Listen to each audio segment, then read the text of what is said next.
কক্সবাজারের চকরিয়ায় হত্যা, দুর্নীতি ও অপকর্মের রানী আনসার কর্মকর্তা তাহেরার নির্যাতনে ইউএল জাহানারার মৃত্যু ধামাচাপা দিয়েছে সিন্ডিকেট।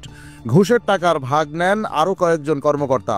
আনসার বাহিনী যেন তাহেরার পৈতৃক সম্পত্তি।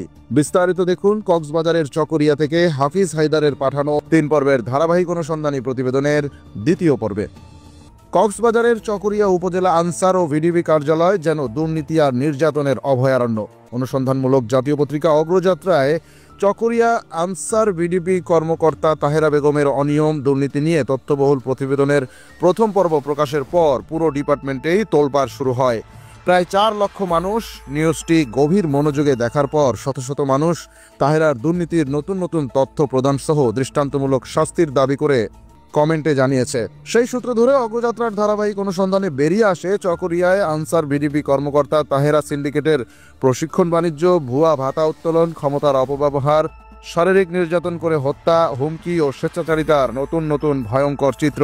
যেসব অপকর্মের পেছনে ছায়ার মতো থেকে ক্ষমতা ও প্রভাব বিস্তার করছেন জেলা কমান্ড্যান্ট আমিনুল ইসলাম সহ আরও অনেকেই।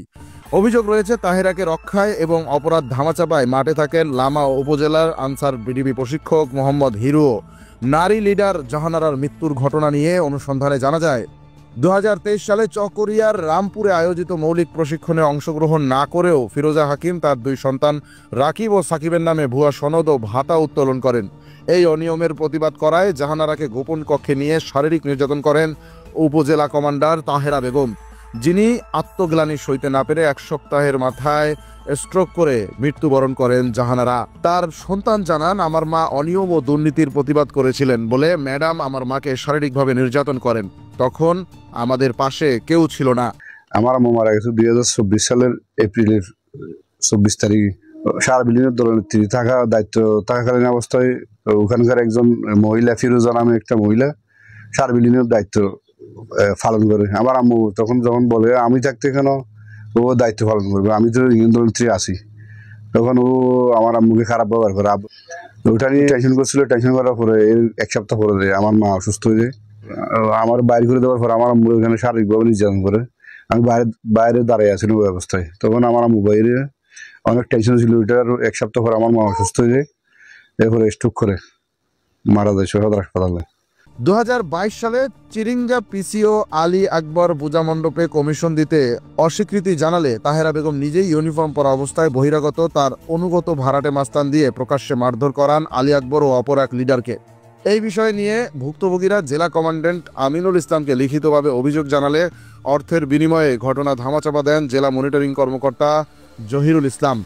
একইভাবে তাহেরার দুর্নীতি ও ইউনিয়ন লিডার মৃত জাহানারা বেগমকে শারীরিক ও মানসিকভাবে নির্যাতনের প্রতিবাদ করায় শৃঙ্খলা ভঙ্গ ও রাজনৈতিক কর্মকাণ্ডে জড়িত এমন মিথ্যা অজুহাত দেখিয়ে 2024 সালে কোনো তদন্ত ছাড়াই বরখাস্ত করা হয় চিরিঙ্গা ইউনিয়ন লিডার সৈয়দুল আমিনকে। আমাদের চকরিয়া উপজেলার আনসার ভিডিপি কর্মকর্তা তাহেরা বেগম, উনি আমার পিছনে আমার দলপতির পদটা অপসারণ করার জন্য, বন্ধ করার জন্য অনেক দিন আগে থেকে উনি মরিয়া হয়ে আসে।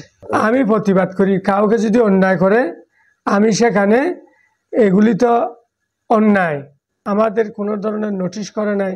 হঠাৎ করে ওয়েবসাইটের মধ্যে বিভিন্ন জন আমাকে বলছে যে আপনার দলপতির পদটা তো হারাই ফেলছেন কেন?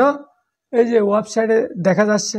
আগে যারা এখানকার অফিসার ছিল ওদেরকে আমি জানাইছি স্যার এরকম এরকম, তখন ওরা বলতেছে হয়তো আপনার ওখানে জেলা কমান্ড্যান্টের সাথে দেখা করেন। তখন আমি জেলা কমান্ড্যান্ট স্যারের কাছে একদিন গিয়েছিলাম, তখন উনি আমাকে মিথ্যা বলছে যে আপনার বিষয়ে ঢাকার থেকে আমার এখানে রিপোর্ট চাইছে, আমি আপনার পক্ষে রিপোর্ট দিছি। তাহেরার ভয়াবহ দুর্নীতি নিয়ে অগ্রযাত্রায় প্রথম প্রতিবেদন প্রকাশ হওয়ার পর 27 জুলাই জেলা কমান্ড্যান্ট আমিনুল ইসলাম মেসেঞ্জার গ্রুপে থাকা মাত্র 10 জন তাহেরা বেগমের আজ্ঞাবহ ইউনিয়ন লিডারদের নিয়ে বৈঠকে বসেন এবং সেখানে 2024 সালের জাতীয় ও উপজেলা নির্বাচনের ভাতা প্রাপ্তি তার স্বীকারোক্তিমূলক স্বাক্ষর নেন। 31 জুলাই বাকি সদস্যদের নিয়ে আবারও বসবেন বলেছিলেন, কিন্তু জেলা কমান্ড্যান্ট সেই মিটিংয়ে উপস্থিত হননি। ইউনিয়ন লিডারদের অভিযোগ ভাতা প্রাপ্তি, তার ব্যাপারে আমাদের কোনো অভিযোগ ছিল না। অভিযোগ ছিল নির্বাচন ডিউটি বন্টনের সময় গ্রুপ প্রতি 7 থেকে 10,000 টাকা নেওয়ার বিষয়টি। আশ্চর্যের বিষয় যে জেলা কমান্ড্যান্ট এ ব্যাপারে কিছুই বলেননি। প্রশ্ন ওঠে, তাহলে কি জেলা কমান্ড্যান্ট আমিনুল ইসলাম তাহেরার সাথে ওতপ্রোতভাবে জড়িত? দর্শক, ধারাবাহিক অনুসন্ধানী প্রতিবেদনের পরবর্তী পর্বে আমরা তুলে ধরব তাহেরার আরও কিছু জালিয়াতির গল্প এবং তার সহযোগী জেলা কমান্ড্যান্ট আমিনুল ইসলাম সহ আরও কিছু দুর্নীতিবাজ কর্মকর্তাদের মুখোশও আমরা করব উন্মোচন।